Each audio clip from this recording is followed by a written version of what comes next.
Capítulo 4. En el estanque. La lluvia había dejado la tierra tan blanda que cada paso pesaba el doble que el día anterior, de modo que la mañana se pasó volando y ellos no avanzaron casi nada. Aquella zona por la que pasaban estaba casi despojada de rocas y otras superficies sólidas por las que atravesar, así que cuando alcanzaron la base del monte Yurai, estaban de muy mal humor. «Mierda, por fin podremos caminar con normalidad», dijo la niña fastidiada.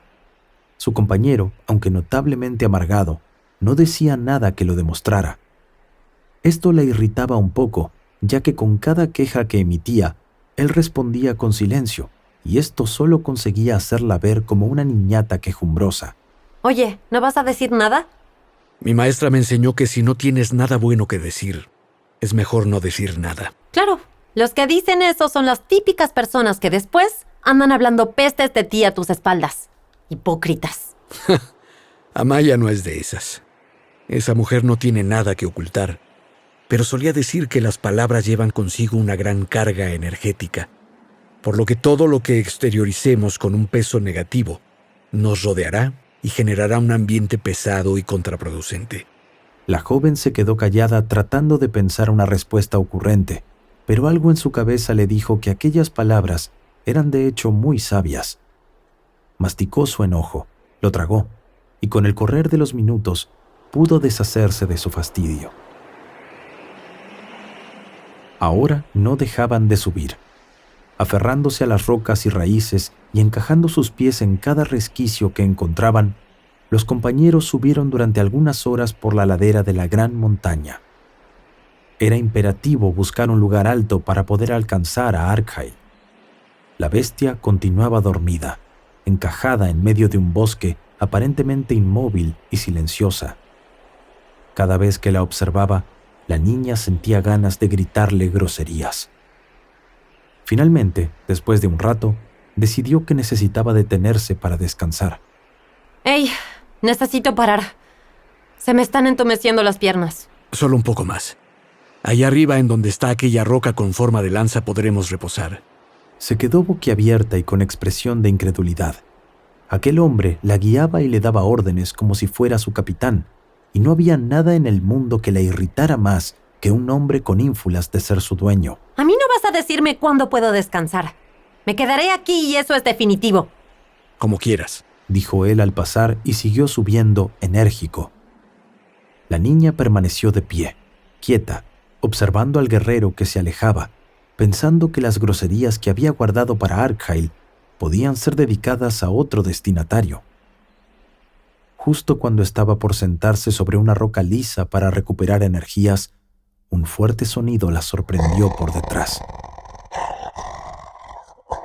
Volteó justo a tiempo para ver cómo una horrenda criatura se abalanzaba sobre ella, sus fauces abiertas de par en par, exhibiendo una colección de colmillos deformados, repartidos de forma irregular en una boca que además estaba llena de un asqueroso líquido verde.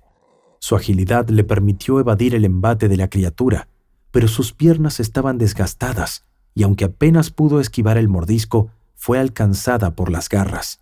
La parte de su brazo izquierdo que no tenía armadura sufrió 3 cortes superficiales que le dolieron tremendamente. Gritó y cayó sobre su costado derecho para luego impulsarse con toda su fuerza para alejarse un poco más y recuperar el equilibrio. Entonces consiguió un buen vistazo del agresor, una especie de lobo transmutado con poco pelaje de color gris violáceo que apenas si cubría una piel curtida y oscura de aspecto podrido y sarnoso. Su hocico estaba machucado y los ojos no enfocaban del todo bien. Ojos inyectados de sangre, de pupilas dilatadas y expresión totalmente fuera de sí. Aquella bestia no estaba en sus cabales y parecía querer acabar con ella de cualquier manera. Se agazapó un instante y volvió a arremeter contra la niña, que esta vez pudo medir el salto y se colocó estratégicamente junto al monstruo para de un movimiento asestarle un golpe con su martillo. Pero falló. El lobo también parecía saber lo que hacía, porque no perdió ni un solo segundo tras no poder hincar sus dientes sobre su presa. Dio un giro ágil, se alejó dando un salto hacia una parte más alta de la ladera y volvió a atacar a una sorprendida muchacha. Esta vez, el martillo dio en el blanco. Hizo estallar en 1000 fragmentos de carne, hueso y fluido el costado derecho de la bestia y disparó lo que quedaba de su cuerpo directo hacia el borde del precipicio que se abría hacia el interminable valle. Jadeando, todavía con el corazón latiéndole fuerte por el encuentro inesperado, la pequeña entonces sintió que sus piernas le fallaban y se dejó caer de rodillas en el suelo. Apoyó el martillo y plegó los brazos sobre él. Ahí hundió la cabeza y empezó a regular su respiración para recuperar un estado más calmo. De la nada, un rugido y un chasquido explotaron frente a ella y otro lobo mutante finalmente tendría la suerte de vencerla. Tan rápido como apareció y la dejó sin aliento, el lobo quedó silenciado e inmovilizado cuando su cuerpo fue partido en dos por la espada del guerrero, que cayó desde varios metros arriba con la fuerza de un relámpago. De pronto la niña se vio abierta de piernas, recostada hacia atrás sobre sus codos, su martillo a un lado y su corazón más acelerado que nunca. Jadeaba, gemía y temblaba frente a la presencia del joven y su espada, que acababan de salvarle la vida. La presencia prolongada de Arkhail debió despertar a estos demonios. Mi maestra me advirtió sobre las consecuencias de tener un aura tan negativa como la de Arkhail mucho tiempo en un mismo lugar. Esa mala vibra consigue despertar seres dormidos del mal, criaturas muertas que no existen en este plano desde hace mucho. ¿Esas eran criaturas muertas? Sí, algo así. Vamos, acompáñame de una vez y deja tu orgullo de lado, le dijo él tendiéndole una mano. Se sentía tan agotada después de todo aquello que aceptó la ayuda sin protestar. Cuando después de unos minutos llegaron a donde el joven quería llevarla, entendió que no debía desconfiar de aquel muchacho. Ahí junto a la roca con forma de lanza había un estanque, rodeado de piedras casi perfectamente lisas de un color terracota que parecían talladas a mano por artesanos. El color de algunas flores salvajes y el verde del césped y los arbustos que había en derredor hacían ver a ese lugar como el jardín de un castillo señorial. ¡Esto es increíble! ¿Sabías que esto estaba aquí? Sí, lo recordaba bien. Pasé por aquí hace mucho tiempo, cuando tuve que buscar un nuevo lugar de entrenamiento después de que Arkhail destruyera la Fortaleza Azul. El agua está deliciosa, dijo, y tras beber unos tragos usando su mano para recolectar un poco del fluido cristalino del estanque, hundió la petaca y la llenó a tope. Ella lo imitó y comenzó a beber desesperada. Una vez que se sació, se dejó caer hacia atrás y cerró los ojos con fuerza, mientras reía por lo bajo al sentir que acababa de ganar una vida nueva. Pocos instantes después, escuchó un chapuzón, y cuando abrió los ojos, vio que el muchacho se había metido en el estanque y suspiraba de placer. ¡Ah, qué bien se siente!, dijo, y nadó hacia un lado, en donde pudo recostar su espalda sobre la piedra, apoyando los brazos abiertos hacia los costados. ¿Por qué no aprovechas tú también? Vas a recuperarte antes y... Recibió una ola en la cara.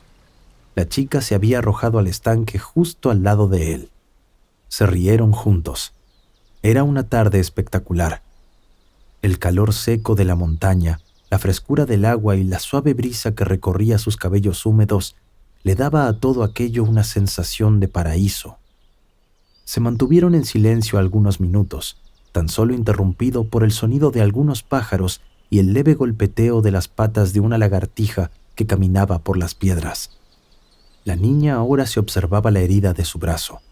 No parecía ser nada preocupante, pero por las dudas la limpió con el agua y un poco de ungüento que llevaba para ocasiones como aquella. Entonces, no pudo resistir más y necesitó romper la veda de palabras que se había instaurado tácitamente entre ellos. Ya has mencionado a tu maestra un par de veces. ¿Quién es ella? Me gusta saber de mujeres fuertes. Amaya Valera. Es institutriz de la Fortaleza Amatista. Ese lugar fue el que me recibió después de todo lo de Arkhail. Tengo buenos recuerdos de aquellos años. ¿Qué diferencia hay entre tu Fortaleza Azul y esa Amatista? Bueno, esencialmente la Fortaleza Azul estaba controlada por sacerdotes, hombres ancianos, maestros de la magia y la hechicería. Aunque hubiera otras disciplinas, dentro de su currículo se especializaban en el control de la energía. En cambio, la fortaleza amatista es exclusivamente para aprender sobre combate cuerpo a cuerpo y con diferentes armas. Mi maestra Amaya es una experta con el arco, la lanza, la espada, el martillo y las cadenas. Es la guerrera más completa que conozco. ¿O sea que un aprendiz de mago de pronto quiso aprender a pelear? Podría decirse que sí. Yo era un buen elecer. Mi control de la energía era bastante bueno, pero como el exam era mucho mejor. Es decir, aprendiz de lucha. Desde que llegué a la fortaleza amatista descubrí que tenía una gran capacidad para el combate, y mi maestra de inmediato me tomó bajo su ala. Fue la única a la que le conté mi historia. ¿En serio? ¿Por qué? Por aquel entonces yo era más joven e inmaduro y la verdad es que sentía una profunda culpa por lo que había pasado con Arkhail. Mi maestra fue quien me ayudó a superar esa culpa y a transformarla en una búsqueda de la verdad. Aunque no terminé respetando del todo sus enseñanzas, pero al menos dejé de sentir tanto dolor. Entiendo. ¿Por qué dices que no respetaste sus enseñanzas? Verás, cuando le conté la historia sobre Arkhail a mi maestra, varios meses después de haber llegado a la fortaleza amatista, ella me explicó que lo que había pasado no era algo anormal. Por el contrario, había muchos casos conocidos similares al de mi amigo. Ella me dijo que los seres como Arkhail se conocen como bestias de ira. Son producidas por personas con habilidades mágicas considerables cuando pierden el control sobre su furia y expulsan energía de manera inconsciente y negativa. En general, y a lo largo de la historia, las bestias de ira podían ser controladas, pero con el poder que tenía guardado Arkhail, surgió un monstruo inusitadamente poderoso, un demonio incontrolable. Wow, no tenía idea de que existieran ese tipo de bestias. Claro, tú dijiste que tu amigo era considerado el nuevo Mesías, un héroe de poderes inigualables que había aparecido después de mucho tiempo. Así es. Tenía todo el potencial para convertirse en un salvador, pero... Irónicamente, aquellos que querían endiosarlo acabaron por provocar su transformación. El joven cerró los ojos y respiró profundamente. Luego hundió todo el cuerpo bajo el agua y resurgió respirando fuerte y desperezándose. Pero por suerte mi maestra también sabía cómo vencer a estas criaturas. ¿En serio? ¿Qué te dijo? Desde épocas inmemoriales, las únicas armas capaces de destruir a las bestias de ira son aquellas fabricadas con un material en particular, el salabio. Es cierto, lo mencionaste cuando nos conocimos. Explícame de qué se trata. Es un mineral, un material duro como la roca, pero fácil de trabajar bajo ciertas condiciones especiales. Y se dice que tiene capacidades mágicas secretas que rebosan positividad y buenas energías. Es por eso que es tan útil para destruir a los monstruos de energía negativa. No sabía que existía algo así. Jamás había oído hablar de ese mineral. Como ya te dije, el pueblo ya no ha olvidado muchas cosas importantes.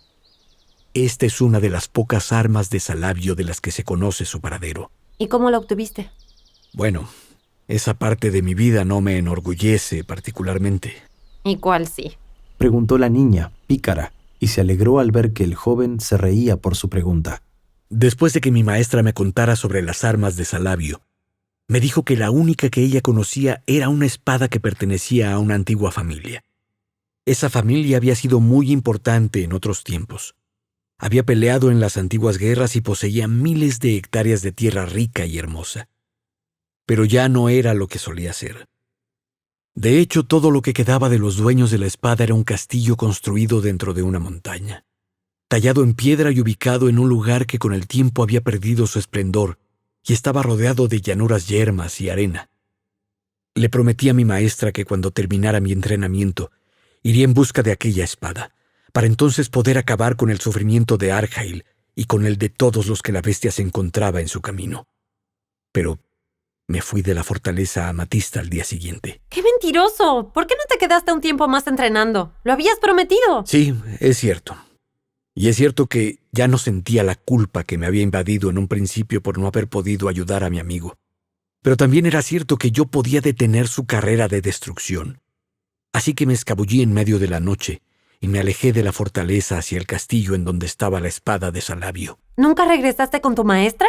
Jamás. Y nunca más supe nada de ella. Mi viaje hacia el castillo tardó unos 2 años hasta que por fin di con él.